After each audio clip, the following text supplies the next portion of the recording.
నాకో సీటు నా కోడలికి ఇంకో సీటు కావాలంటున్నారు ఒక నాయకురాలు. గత ఎన్నికల్లోనే తెలంగాణ నుంచి ఎమ్మెల్యే అయిపోదామని డిసైడ్ అయ్యారు. అయితే అనివార్య సమస్యలు రావడంతో ఎన్నికల బరిలో దిగట సాధ్యం కాలేదు. తనకు ఇస్తామన్న టికెట్ ఊరికే పోవటం ఎందుకని తన కోడలికి ఇప్పించుకున్నారు అత్తగారు. ఇప్పుడు తనకున్న సమస్యలు తీరిపోవడంతో వచ్చే ఎన్నికల నాటికి తాను కూడా ఒక నియోజకవర్గంలో సెటిల్ అయిపోవాలని చూస్తున్నారు. అప్పుడు ఇద్దరికీ చెరో టికెట్ ఇవ్వాలంటున్నారు. శివరాత్రికి థియేటర్లలో ఒకే టికెట్పై 2 సినిమాలు చూపిస్తారు. అలానే తమ కుటుంబానికి 2 టికెట్లు ఇచ్చేయండి అని ఆ అత్తగారు మొహమాటం లేకుండా అడుగుతున్నారు. ఇచ్చేస్తే పోలా?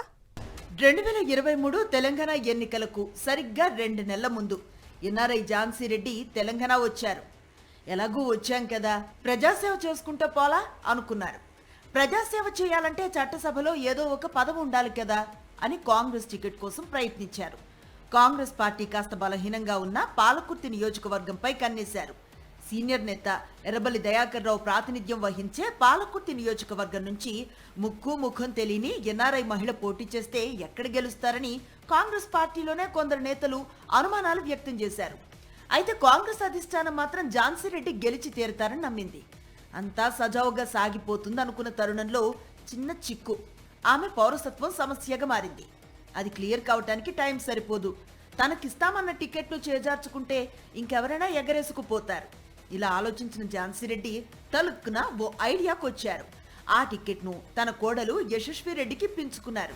కోడలికి టికెట్ ఇప్పించుకున్న క్షణం నుంచి అత్తా కోడళ్ళిద్దరూ పట్టుదలగా నియోజకవర్గం అంతా కాలికి చక్రాలు కట్టుకుని ప్రచారం చేశారు. మొత్తానికి ఎన్నికల్లో బలమైన ఎర్రబెల్లి దయాకర్ రావును ఓడించి యశస్వి రెడ్డి సంచలన విజయం సాధించారు. ఈ విజయంపై అప్పట్లో రాష్ట్ర వ్యాప్తంగా చర్చ జరిగింది కూడా. సరే, ఇది గతం. ఆ తర్వాత ఝాన్సీ రెడ్డి పౌరసత్వ సమస్య పరిష్కారం అయిపోయింది. ఇప్పుడు ఏ ఎన్నికలొచ్చినా ఆమె పోటీ చేయొచ్చు. అయితే తెలంగాణలో అసెంబ్లీ ఎన్నికలకు మరో 2.5 ఏళ్ల సమయం ఉంది. ఆ ఎన్నికల్లో ఖచ్చితంగా పోటీ చేయాలని ఝాన్సీ భావిస్తున్నారు. పాలకుర్తి నియోజకవర్గంలో తన కోడలు యశస్వి బలం పుంజుకోవటంతో ఆమెను డిస్టర్బ్ చేయకుండా తాను మరో నియోజకవర్గం నుంచి పోటీ చేయాలని ఝాన్సీ అనుకుంటున్నారు. ఎమ్మెల్యే లేదా ఎంపీ స్థానాల్లో ఏదో ఒక దాని నుంచి పోటీ చేయాలని భావిస్తున్నారు. అయితే తనకు ఏ నియోజకవర్గం బాగుంటుందో వెతుక్కుంటున్నారట. వచ్చే ఎన్నికల సమయానికి నియోజకవర్గాల పునర్విభజన కూడా జరిగితే అసెంబ్లీ స్థానాలు పెరగటంతో పాటు మహిళా రిజర్వేషన్లో ఎక్కువ స్థానాలుంటాయి కాబట్టి టికెట్కు ఢోకా ఉండదని ఝాన్సీ ధీమాగా ఉన్నారని తెలుస్తోంది. మహబూబాబాద్, ఖమ్మం, వరంగల్ లోక్సభ నియోజకవర్గాల పరిధిలో ఝాన్సీ రెడ్డి తనకు చెందిన స్వచ్ఛంద సంస్థ ద్వారా సేవా కార్యక్రమాలు నిర్వహిస్తున్నారు. సో వీటిలో ఎక్కడి నుంచి పోటీ చేసినా విజయం ఖాయం అన్న నమ్మకంతో ఉన్నారు. మరి పార్టీ హైకమాండ్ ఏం ఆలోచిస్తుందో చూడాలి.